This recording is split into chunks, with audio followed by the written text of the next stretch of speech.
Ganz ohne Schmäh, mir tut alles unheimlich weh.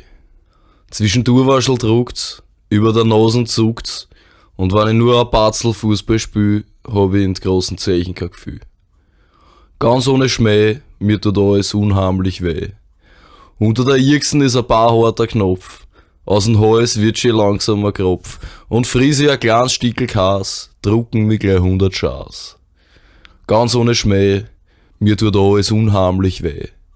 In der Pappenwagel mir zähnt, zittrig sind mir die Hände, die Augen stößt mir aus dem Hirn, der Sound kratzt mir in der Nieren, aus dem Takt pumpert's Herz, und im Beischel ist ein Zieger der Schmerz. Ganz ohne Schmäh, mir tut alles unheimlich weh. Aber die Doktoren, die bläden Hund, halten mich für Pumperl gesund. Die stecken alle unter einer Decken und lassen mich verrecken. Bin ich einmal endgültig hin, kriegt mein Körper die Anatomie. Dann werden's Augen machen und das bläde Lachen wird einer vergehen. Und sie werden endlich verstehen, wie unheimlich weh man ganz ohne Schmäh alles tut.